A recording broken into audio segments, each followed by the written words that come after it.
making some breakfast on our 28-inch Blackstone griddle this morning. As you can see, I have the Blackstone set up on my deck, but I will be moving it down to the patio soon because it does splatter when you cook bacon and some other things, and it does get on the deck. So I'm going to be moving it soon, but this morning I'm going to be making some pancakes, some bacon, sausage, maybe some eggs, depends on what other people want. So for our breakfast this morning, one of the things that we will be using is the handy old Bisquick. I've tried all different types of recipes, but this one right here is actually really good. I don't know if you can see that, it's focusing in on that. But the ultimate pancake recipe on the side of the Bisquick box is one that rivals most others that you can make. One of the other things we'll be using this morning is Wellesley Farms thick cut bacon, straight from BJ's. It's nice thick cut, which is what you like on the Blackstone griddle. Another meat item we'll be using today on the Blackstone is the Jimmy Dean original sausage patties. You can also get these at BJ's. I forget the price on these, but they're a little small. It would be nice if they're a little bit bigger to use for like breakfast sandwiches and so forth. Yeah, we're just getting everything ready. We'll be warming up the Blackstone in a minute. I will be doing a future video on some of the utensils that I've bought on Amazon and some of the other things that I've gotten to accessorize my Blackstone.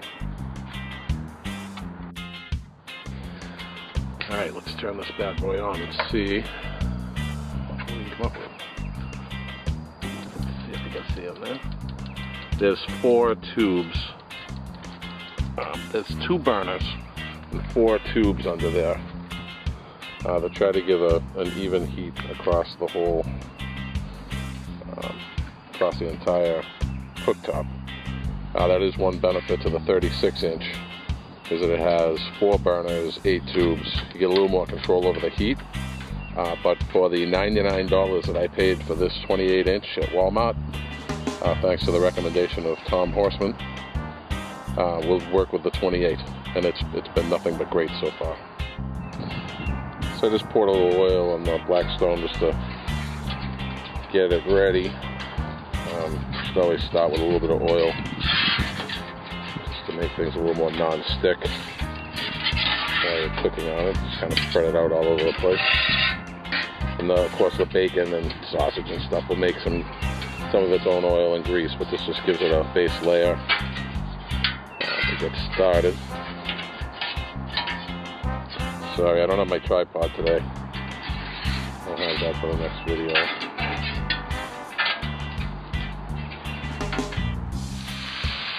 Because I don't have my tripod today, I just kind of have to do this in stages, but if you could just be here to smell this right now, there is nothing better than bacon cooking in the morning. Oh my goodness, my neighbors must be going crazy right now. Good stuff, and this really does a lot to condition the Blackstone cooktop as well. But just let me flip these over, some of them anyway. Yeah, look at that. Nice. I do have a bacon press too, which I bought, but I'm cooking way too much this morning to use that. I probably need a couple more to do it properly, but alright, give me a second to flip the rest of these.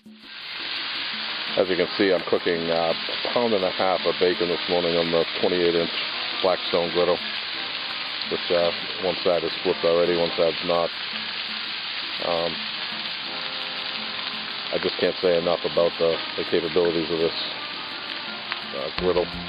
I am going to be cooking the bacon and the sausage first and then put it in the keep warm option of my oven. So that way I can cook all my pancakes at once on here. The one thing that you may have noticed earlier on in this video is I forgot the grease trap, which is obviously a very important part of cooking on the Blackstone griddle. It catches all the grease. It does strip down the leg once in a while. It ends up dripping onto the deck, which that's why one of the reasons I'm moving it to my patio, but it does work pretty well. I know Tom Horseman's come up with a couple different ways to deal with it, which I might actually look into. Okay, So here's one of the coolest parts about the Blackstone Griddle. Let me just switch hands again. I apologize for not having my tripod today. Alright, you can just scrape this grease down into the tray.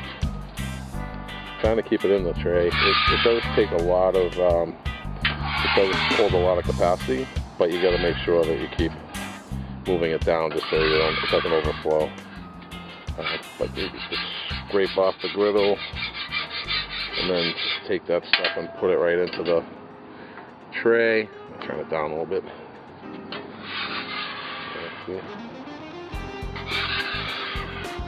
And then we'll just get it ready for sausages that we'll do next. In fact, my griddle isn't totally level either. That's the other problem. I need to set it up so that it has a little more lean to the right so that it will pour straight into the grease trap. Alright, so we cleaned up all the bacon. You can see that it's quite a bit of grease from the bacon. That's all good. That's one of the best parts about the Blackstone is that a lot of the grease just comes off and out of the food. Now I'm just cooking these sausages on here. I turned the heat down pretty low. I probably should turn this up just a little bit.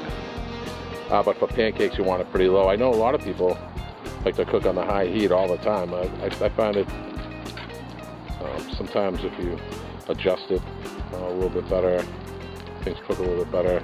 Of course, on the 28-inch and the 36-inch, you can adjust one burner up a little higher than the other, and you can make zones. So you can make a real hot cooking zone and then a warming zone on the other end, kind of a middle zone in the middle. Of course, you have more control over that on the 36-inch. But again, I wouldn't trade this 28-inch for the world. We'll be cooking pancakes in about 2 minutes. Alright, we got the pancakes on. I don't know about you, but when you cook pancakes in a pan, you gotta make these little dinky little pancakes. I like to make big pancakes on the Blackstone. Once these sausages are off, obviously we'll be able to put 8 on there. Oh my goodness, look at these things.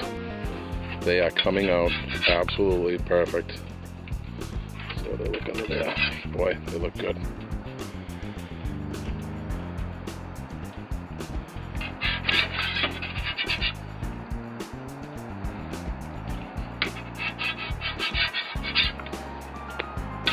Like I told you, the best part about this is it's completely non-stick once you season it. I'm going to move these around a little bit though. There we go.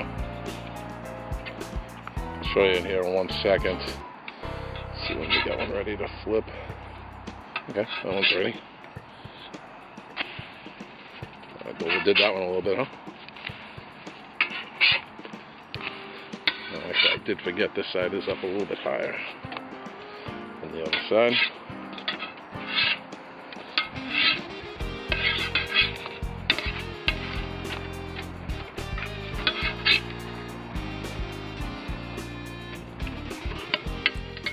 One of the things I neglected to do for this video was to plate the food and show you the finished product. But I will definitely do that for the next video. Thanks for watching.